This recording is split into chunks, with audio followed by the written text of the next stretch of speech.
Assalamualaikum warahmatullahi wabarakatuh. Assalatu wassalamu ala Rasulillah Sayyidina wa Maulana Muhammad sallallahu alaihi wasallam wa ala alihi washabihi ajmain. Amma ba'du. Baik teman-teman dimanapun teman-teman berada yang insya Allah yang dimuliakan oleh Allah Subhanahu wa taala, untuk hari ini dan seterusnya teman-teman, saya selalu mendoakan untuk teman-teman yang mempunyai penderita gangguan asam lambung dan anxiety psychosomatic disorder, yaitu semakin hari teman-teman jauh bertambah baik, jauh bertambah semangat, jauh bertambah fresh lagi, jauh bertambah bangkit lagi, dan semakin sembuh sampai benar-benar pulih dan benar-benar sembuh total. Amin ya rabbal alamin. Itu doa saya. Setiap detiknya, setiap waktunya saya selalu berharap orang-orang saya, khususnya subscriber, ya viewer yang setia, itu saya selalu doakan untuk kalian bahwa kalian itu harus cepat lebih baik lagi, lebih semangat lagi, jauh lebih bangkit lagi, bersama kita semakin kuat, bertambah fresh lagi. Amin ya robbal alamin. Baik teman-teman, jumpa lagi bersama Bang Andi yang tentunya saja di channel YouTube-nya Kang Sunadi teman-teman. Nah, untuk seputaran gangguan asam lambung dan anxiety psychosomatic disorder teman-teman, untuk kali ini di video ini teman-teman, saya akan membahas, ada karena permintaan, apa sih daripada sensasi itu Kang. Jadi teman-teman ya, jangan, tema kali ini jangan pernah takut atau jangan pernah ke-trigger terhadap sensasi apapun sensasinya, sehoror apapun sensasinya, walaupun ngeri, walaupun bener-bener nggak nyaman, dan memang nggak nyaman yang namanya sensasi seputaran gangguan asam lambung dan anxiety psychosomatic disorder itu memang nggak nyaman teman-teman. Tapi nggak nyaman, nggak nyamannya itu tidak berbahaya apapun. Nanti saya akan bahas kupas tuntas teman-teman, dari sensasi ya, sensasi yang menghororkan. Kenapa ini saya dikatakan ini tidak berbahaya sama sekali? Saya akan teman-teman, saya akan bahas tentang sensasi ini seputaran gangguan asam lambung dan anxiety disorder, agar kalian menonton video-video ini jangan di skip-skip, simak, tonton sampai habis, agar kalian tidak gagal paham, agar kalian paham ketika teman-teman menerima sensasi tersebut dan tidak mudah ke-trigger teman-teman, dan kalian bisa memberikan memberikan afirmasi yang positif ketika sensasi itu datang. Dan sekali lagi teman-teman, mohon maaf bila mana suara saya memang agak sedikit serak-serak becek, memang saya lagi becek-becek begini ya. Karena saya juga kurang istirahat. Begini teman-teman, sekali lagi di sini saya ini bercerita tentang seputaran gangguan asam lambung dan anxiety psychosomatic disorder itu teman-teman.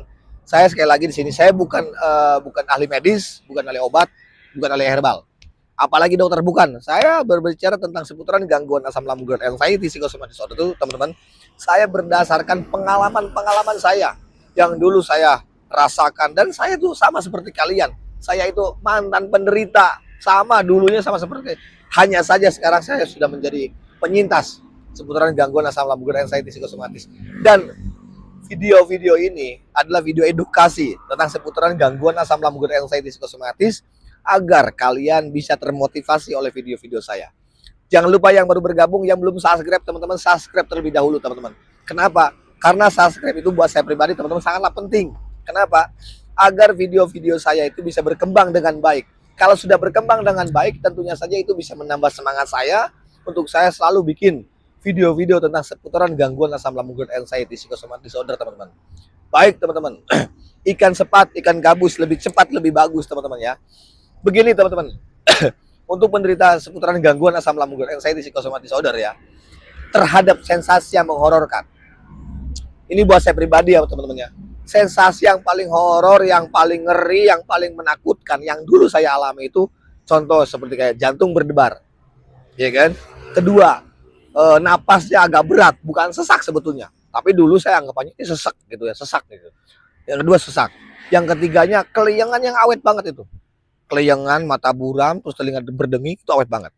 Terus juga yang keempatnya itu dikatakan selalu tremor, keringat dingin, tangan sama kaki dingin semua, keringat nggak jelas lah.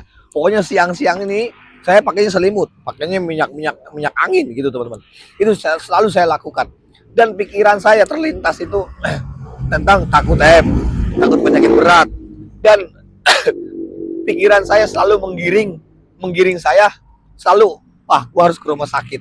Karena pada waktu itu teman-teman, saya terkena anxiety disorder ya. Tempat yang paling damai, tempat yang paling nyaman buat saya itu ya IGD, rumah sakit. Itu yang dirindukan itu dulu waktu saya terkena penderita gangguan asam lambung dan anxiety psychosomatic disorder. Nah teman-teman, bagi kalian, ini penjelasannya begini teman-teman ya. Ketika kalian lagi enak-enak gitu ya, lagi agak sedikit nyaman, ini orang anxiety emang nggak langsung total teman-teman, memang harus ada adaptasi, butuh sabarnya benar-benar harus ekstra sabar banget ya. Tapi teman-teman, ketika sensasi yang tadi saya sebutkan, kayak semacam kayak jantung berdebar, terus juga sesak, bulu hati mengganjal, nelan nggak bisa, dada terasa panas, napas berat, keleyangannya yang dahsyat, sakitnya udah pindah-pindah, terus kepala kebas, terus juga mata juga buram, terus juga telinga berdenging, terasa selalu berisik dan sebagainya, leher juga kadang-kadang menegang sampai walikat belakang.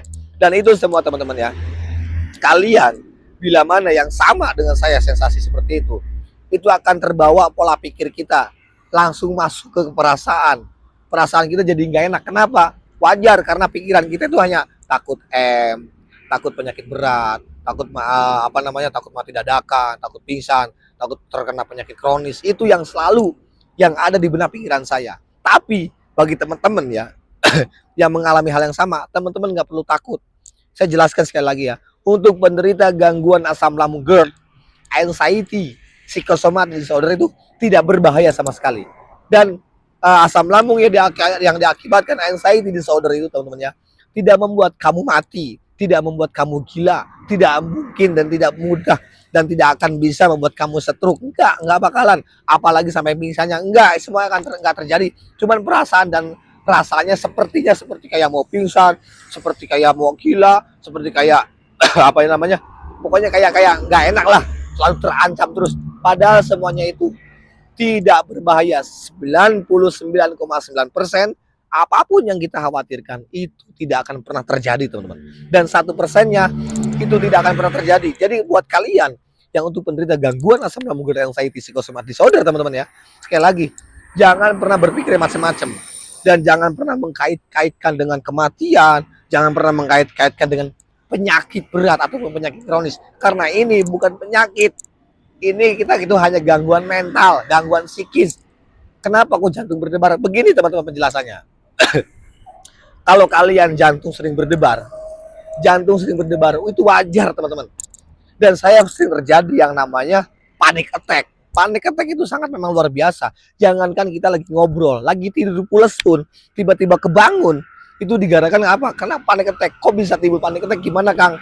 Bisanya timbul panic attack itu karena 2 atau 3 hari yang lalu kita terlalu sepaneng kalau pikirnya. Terlalu sepaneng, takut, khawatir, cemas yang berlebih. Nah, dari situ akhirnya besok ataupun lusanya akan terjadinya yang namanya panic attack, teman-teman.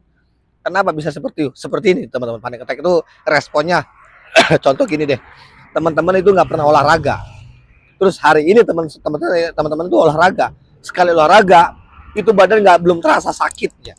Tapi begitu kita istirahat, besoknya bangun tidur, itu badan akan terasa sakit semua. Kenapa? Yaitu panic attack itu. Karena hari ini kita berpikirnya terlalu sepaneng, terlalu tinggi, terlalu overthinking, teman-teman. Akhirnya apa? Besok atau lusanya akan terjadi yang namanya penegangan otot, termasuknya panic attack. Tapi itu semuanya aman teman-teman. Teman-teman jangan takut. Jadi kalau teman-teman terkena serangan panic attack, jangan berpikir yang, aduh gue kenapa nih, jangan-jangan gue. Jangan pernah berpikiran hal-hal seperti itu. Kalian hanya perlu tarik nafas untuk menghadapi panic attack itu 378. Tarik nafas 3 detik, 7 detik dia kamu tahan, 8 detiknya kamu lepaskan pelan-pelan. Terus berikan afirmasi, gua kuat, saya bisa, sambil tepuk-tepuk, saya bisa, saya kuat, dan ini tidak apa-apa. Terus minum air hangat. Terus kalian jalan-jalan deh, entah itu di rumah, entah itu pergi kalau siang hari, pergi kayak kemana, kalau enggak pergi ke sawah-sawah seperti ini, ke bukit, ataupun keliling komplek. Itu sangat membantu buat kalian untuk menghilangkan panic attack-nya. Dan ini tidak berbahaya gitu. Walaupun teman-teman nggak ngapa-ngapain, diem aja, pasrah aja, itu panic attack dia tuh cuma numpang lewat doang. Sensasi panic attack itu tidak akan lama, paling lama 5 menit. Dia tuh sensasi itu tujuannya adalah ada 2 hal. Yang pertama tujuannya dia numpang lewat doang. Yang kedua dia ingin mengacaukan otak kita saja. Tujuannya anxiety itu yaitu mengacaukan otak kita agar kita ke-trigger lagi, agar kita juga panik lagi. Itu tujuannya anxiety gitu kan. Itu yang dikatakan kenapa? Karena panic attack. Nah, itu karena kita lagi takut, khawatir, cemas yang terlalu tinggi, akhirnya jantung berdebar. Orang normal pun kalau lagi kaget, nggak harus kaget sih. Orang normal pun kalau lagi panik, lagi was-was di telepon, kalau aduh ada temennya lagi jatuh, saudaranya lagi jatuh, itu langsung langsung, duh kenapa deh, deg-degan itu pasti. Dan itu wajar teman-teman, itu wajar sekali. Jadi teman-teman nggak usah takut. Buktinya apa? Kalian sudah bolak-balik di EKG juga normal-normal aja. Tapi Kang, dadanya saya sering sakit. Nah itu sensasi horor saya itu kelayangan, sesak, dan dada saya sering sakit. Dan dada sakit itu bukan berarti jantung, itu bukan jantung teman-teman. Bukan, 99% bukan jantung.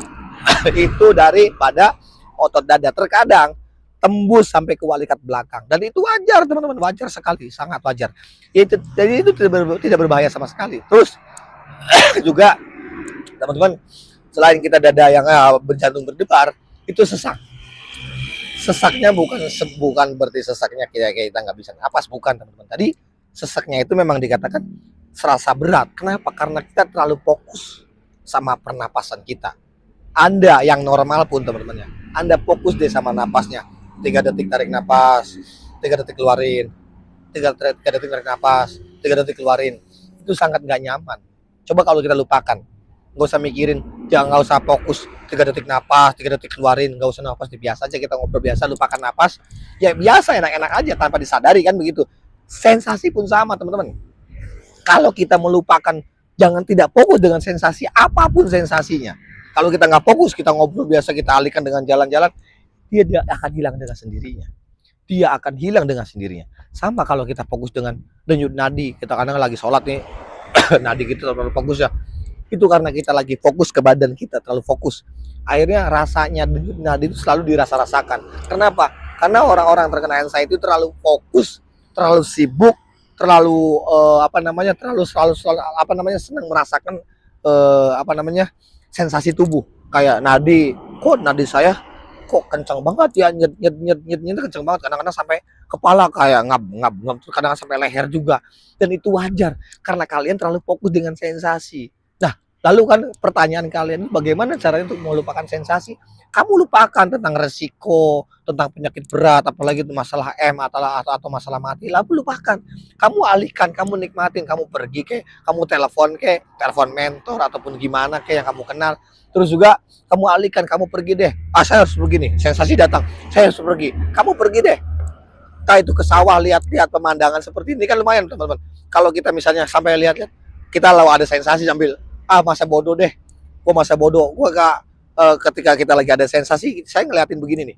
Dulu kan saya begitu, cuma saya di komplek pada waktu itu. Kadang di bukit perkebunan, saya liatin begini, aduh, bukan sensasi, tapi saya memberikan afirmasi yang positifnya, gua sehat, gua kuat. Sampai ngeliatin seperti ini, sampai ngeliatin pemandangan, gua sehat, gua kuat, gua sehat, gua pasti bisa. Dan ini bukan penyakit, ini sugesti, ini halusinasi, ini ilusi. Gua pasti kuat, selalu seperti itu. Dan ini selalu dialihkan buat teman-teman yang penderita gangguan asam lambung dan anxiety psychosomatic disorder.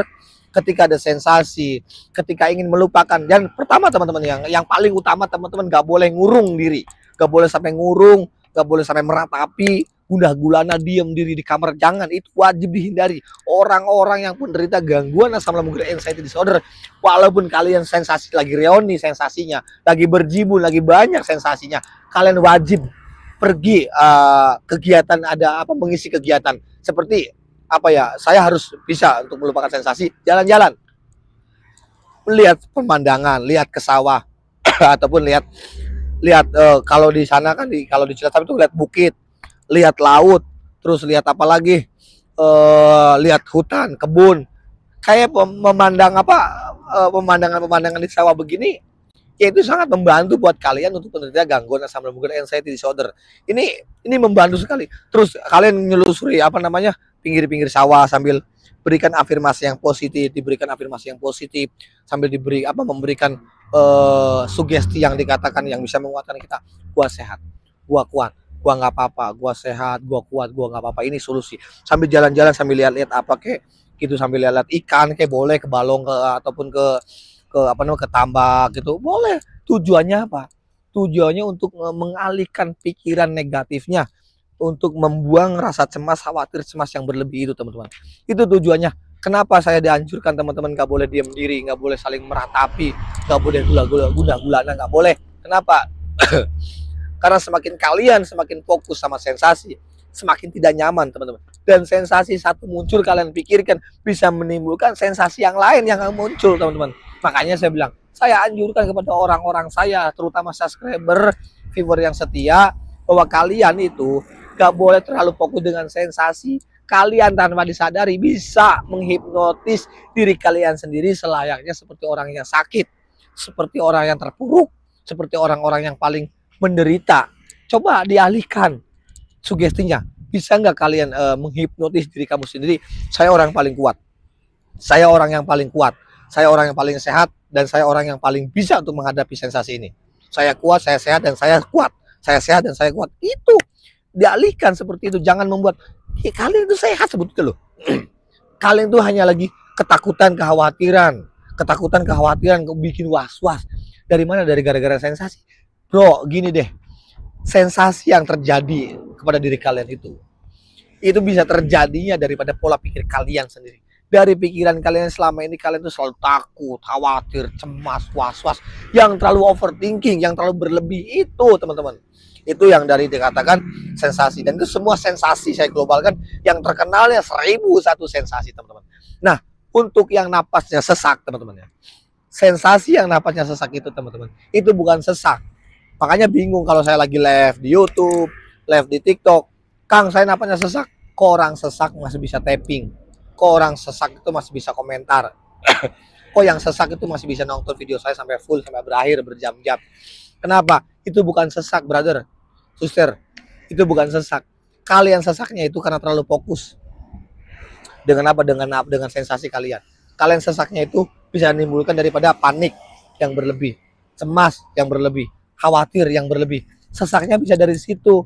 Jadi kalian itu kalau lagi merasa kayak berat napasnya, kalian minum air hangat 1 gelas ya, terus sambil diberikan afirmasi, tarik napas, keluarkan, diatur, dan itu sangat membantu. Tarik napas yang dalam 3 detik, tahan 7 detik, lepaskan 8 detik. Tarik napas 3 detik, 8 detik tahan, 7 detik tahan, lepaskan pelan-pelan 8 detik. Itu sangat membantu bagi yang sesak napasnya teman-teman. Nah, untuk yang keliengan, yang sakit kepalanya, yang suka kebas, yang suka tiba-tiba suka merinding teman-teman, faktornya ada 5. Yang suka keliengan yang awet, walaupun awet teman-teman, saya kasih tahu ya, untuk penderita gangguan asam lambung dan anxiety, psychosomatic disorder, yang keliengannya awet, yang kalian kalau berjalan nih, kalau kita jalan nih kayak di atas perahu nih, coba aja teman-teman ya, ngetesnya tuh jempol kaki ini dua-duanya dibarengin nih, gituin, dibarengin gini, kalian berdiri tegak begini, coba. Biasanya dulu nih, saya terkena gangguan anxiety disorder teman-teman ya, itu kalau saya jempol kaki didempetin, terus saya berdiri begini, itu nggak enak, kayak goyang-goyang begitu, itu belum stabil tuh, itu psikosomatiknya masih ada. Tapi kalau sudah stabil, udah begini, udah mendekati kesembuhan. Nih kalau begini, udah mendekati kesembuhan banget. Nah, lalu bagaimana Kang cara mengatasi keliengan itu? Cara mengatasi keliengan itu, sebab faktornya itu ada 5. Yang pertama, memang istirahat malamnya kurang. Istirahat malamnya kurang. Yang kedua, dia kurang minum air putih. Yang ketiga, olahraganya dia sama sekali enggak. Dan olahraga membantu meningkatkan hormon bahagia. Terus yang keempatnya teman-teman, kalian terlalu sepaneng dalam berpikir, terlalu over. Itu bisa menyibukkan. Kenapa? Kalau orang berpikirnya terlalu over teman-teman, itu nyedot ekstra banget, nyedot tenaganya, itu gampang lemes, mudah lelah, gampang ngos-ngosan, gampang keliengan. Ini bisa terjadi. Yang kelimanya yaitu glukosanya turun. Kenapa? Karena orang-orang anxiety itu kalau dia semakin banyak berpikirnya, itu glukosanya turun. Tapi walaupun glukosanya turun ya, ataupun gulanya turun, itu wajar. Dan itu normal, nggak apa-apa. Dan itu tidak berbahaya. Kalian hanya perlu teh manis, makan, penuhi kecukupan tubuh kita. Kayak makannya dijaga. Walaupun dikit, yang penting sering, jangan sampai kurang.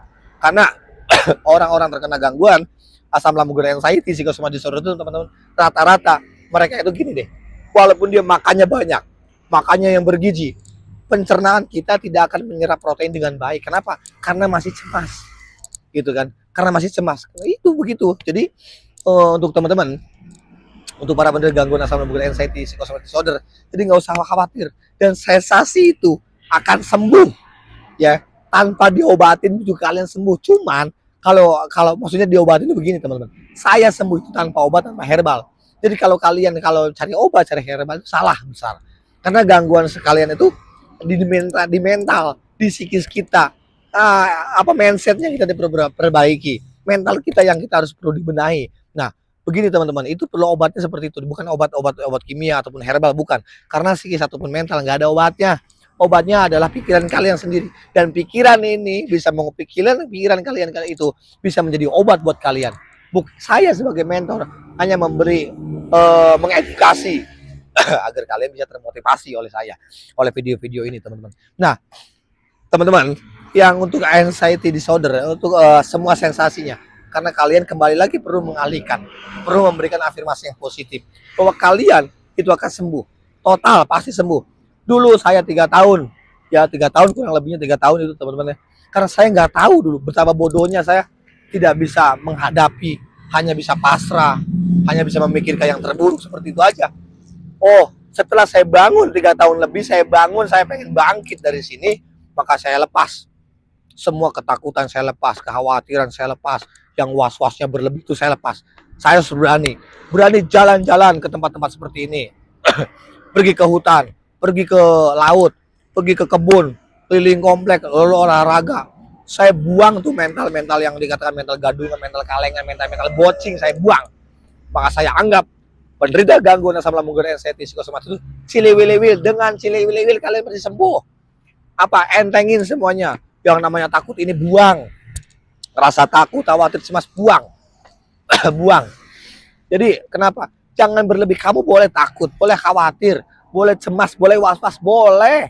Yang namanya kita normal boleh, tapi jangan berlebih. Orang yang terkena anxiety disorder tuh dia sama punya was-was, cemas, takut, khawatir, tapi yang sayangnya itu berlebih. Contohnya gini deh, kalau orang anxiety nyebrang jalan lihat orang normal nih nyebrang jalan lihat kanan kiri aman, ya sudah lewat aja nyebrang. Tapi bagi orang yang terkena anxiety disorder itu beda teman-teman. Setelah dia aman, kanan kiri mau nyebrang dia udah aman, tetap dia masih mikir. Itu orang-orang yang terkena gangguan asam lambung dan anxiety disorder. Maka kalian perlu pemahaman cara menanganinya. Kalian harus berikan afirmasi yang positif bahwa semua yang kalian rasakan sensasi itu aman sekali. Kembali lagi pada sensasi yang kelingan itu. Jadi kelingan itu tidak apa-apa teman-teman. Itu sensasi yang paling awet, walaupun tidak nyaman tapi itu aman. Teman-teman gak usah takut, gak usah khawatir. Karena semakin kalau kalian pengen lebih cepat pemulihannya, maka perbaiki pikiran kamu, jangan terlalu sepaneng, jangan terlalu khawatir, jangan terlalu cemas yang berlebih, abaikan, karena ini adalah psikosomatik. Yang terjadi adalah respon tubuh saja, karena kita lagi tidak baik-baik saja. Jadi faktornya banyak tuh teman-teman. Yang kelingan itu kurang minum, kurang olahraga, terlalu sepaneng, istirahat malamnya kurang maksimal, dan juga selain itu jadi kalau seumpama kalau yang kelingan itu terutama glukosanya lagi turun itu teman-teman. Jadi dipenuhin dulu 5 tersebut, insya Allah ini kalau 5 sudah tercukupi, kelingan itu akan hilang, terutama dari pola pikirnya jangan terlalu sepaneng. Nah terus juga kayak ulu hati mengganjal ataupun dikatakan nelen nggak bisa, itu nggak apa-apa, kamu hanya terapi aja itu minum air hangatnya perbanyak 8-10 gelas dalam sehari. 8-10 gelas dalam sehari, jangan boleh kurang. Dan setiap bangun tidur diterapi air hangat 2 gelas 40 menit sebelum sarapan teman-teman. Itu saya anjurkan buat kalian, itu untuk membantu. Terus juga kalian juga perlu memaksakan datang ke suatu tempat yang membuat kalian itu sangat menakutkan. Contoh datang ke tempat kayak melihat sawah, melihat pemandangan yang lain, melihat laut. Yang penting tujuannya adalah untuk mengalihkan sensasi, mengalihkan pola pikir kita agar kita bisa terbebas daripada sensasi penderita gangguan asam lambung GERD, anxiety psikosomatik disorder. Jadi untuk para penderita gangguan asam lambung GERD, anxiety psikosomatik disorder, apapun sensasinya, sehoror apapun, sengeri apapun sensasi yang kalian rasakan, sekali lagi tidak berbahaya teman-teman. Dan ini edukasi agar kalian bisa termotivasi. Mudah-mudahan kalian bisa untuk menanganinya dalam sensasi-sensasi. Jadi kalian nggak perlu takut, nggak perlu khawatir lagi karena sensasi ini tidak berbahaya. Itu saja teman-teman yang bisa saya sampaikan. Yang baik kesempurnaan adalah milik Allah Subhanahu wa taala. Yang jelek dari saya pribadi, al-insan dan makan khotomanisan. Saya manusia biasa, tanpa salah khilaf, jadi mohon maafnya. Barangkali ya saya punya salah-salah kata yang kurang berkenan, yang kurang yang barangkali menyinggung teman-teman. Saya minta maafnya. Mudah-mudahan jadi manfaat dan mudah-mudahan ini menjadikan wasilah kesembuhan sampai sembuh total buat kalian semuanya. Itu saja yang bisa saya sampaikan. Akhir kalam, assalamualaikum warahmatullahi wabarakatuh.